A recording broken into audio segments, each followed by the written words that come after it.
Hello loyal watchers, one and all, the Watchful One here. So I recently finished playing Deltarune Chapter 2 over on Twitch, go follow me on there by the way. And I was blown away by it, honestly.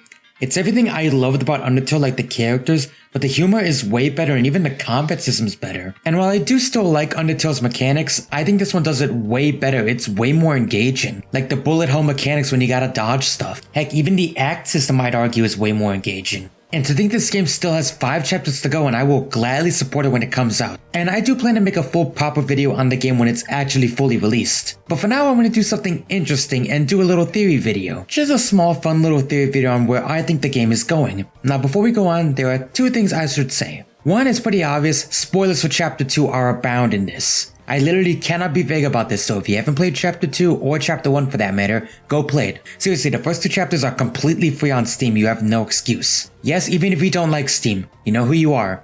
There's a separate download link you can use that's separate from Steam entirely. Literally, the only excuse should be that your computer is a potato and nothing else. And second, this is all just my theory. No. I see you're going to make that joke. Stop it.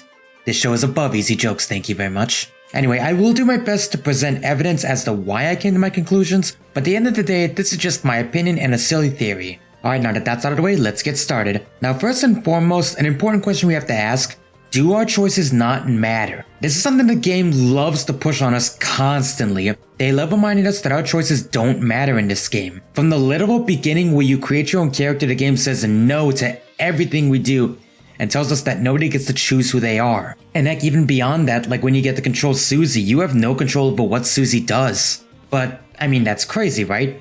This is meant to be a spiritual successor to Undertale, the game that was literally about choices mattering. And heck, you could argue Deltarune keeps doing that as the bad side makes you look like the biggest scumbag ever, especially in Chapter 2. Oh god, Chapter 2. So surely our choices have to matter, right? Well, honestly, I think the answer is somewhere in the middle, because the game's telling us through gameplay that of course it matters. Look at any video of this and you'll see that there are very different results depending on how you choose to go about playing. The story does change and adapt depending on how you play. Heck, even your companions go through subtle changes, Rouse being much more of a soft goat boy and Susie having eyes. Heck, even the side characters go through this, like Burby goes from an arrogant jerk to an alright kind of guy by the end of the 2nd chapter. And while in the Pacifist run, Noelle doesn't go through much changes, in the Genocide run, holy crap, things get dark. But more importantly, you can still influence what Chris actually does. Like it can ship more with Noelle or even Rouse. You know who I choose. So clearly your choices matter, right? Do they though? Because no matter how nice or evil you are, the chapters end the same. No matter how much of a dick you are in chapter 1, it ends with Chris locking his heart up. And no matter how nice you are in chapter 2, you always slash the tires. You always slash the tires. And in both cases, another Darkspire is always created by Chris's evil side. The outcome seems to be the same no matter what. And yet I find that not mattering because the characters I meet, from Queen's amazing and hilarious villain style to Noelle being a precious dear girl, and of course Susie becoming a better person, and Rouse, well, Rouse is perfect, so yeah. Point is, I think the key moments do matter even if the outcome stays the same, but the fact that the same ending keeps happening kinda terrifies me for what Toby is planning, especially since there's something I actually noticed while playing the game. It shares a lot of parallels to Mother 3. Maybe not episode 1 as much with the exception of the art style, but episode 2 really has a lot of parallels. I mean, think about it.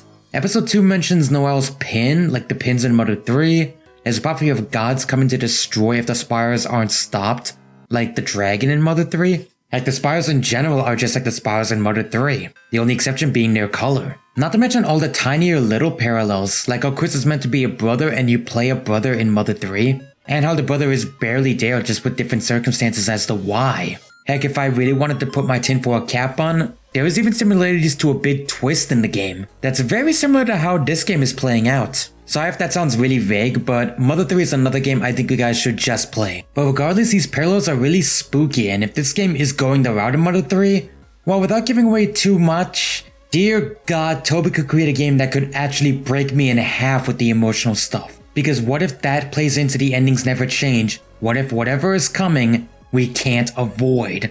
We can't stop it no matter what. That may suck to hear for a lot of people, but honestly, if Toby brings enough emotional heart and care like he did with Undertale, then I think I might love this game. Where do I think it's ultimately going? Well, here's my speculation. You'll notice how each area in the Dark World is made up of different scraps from the real world? Well, what if one spiral is so big it ends up taking up the entire town? What if Chris, good or evil, ends up creating the spiral for some reason and it engulfs the whole town? It would explain how it ties into Undertale and what happens. So yes, it's basically saying that the entirety of Undertale was the creation of dark magic. Or even more tragically, what if Chris overcomes the evil side and creates a spiral to save everyone? Of course, that's me being optimistic. For all I know, Toby's gonna end up creating the apocalypse. Or maybe it's the origin for Kara in some way, shape, or form. Well, either way, I'm here for it. Although that does bring up one last theory I want to give my 2 cents on. A lot of people were wondering, who is Chris? Well, the popular theory is that it's Kara. I mean, the names sound very similar, and I suppose that does make sense if the outcome's gonna say the same. Plus, their shirts are the exact same color, and both Evil Chris and Kara do use knives. But my personal headcanon is that Chris is both Kara and Frisk. Think about it, Chris's name is almost an amalgamation of the two. Heck, the pink and blue in Chris's Dark World outfit is very similar to Frisk's outfit. At least in the color scheme anyway. It would also make sense why there's sort of a split personality thing going between the endings and how you play a good character. Of course, mind you, this theory really only works if you're going for the good endings. Actually, could there be multiple endings? Okay, this theory video could go on forever if I keep speculating, so I'm gonna end it here. Thank you so much for watching, guys. Yeah, I kinda wanted to do another short video this time, and I just wanted to give my thoughts on Deltarune so far, as far as my theories. Anyway, I'm the Watchful one saying keep on watching and stay tuned, because things are gonna get very spooky next month.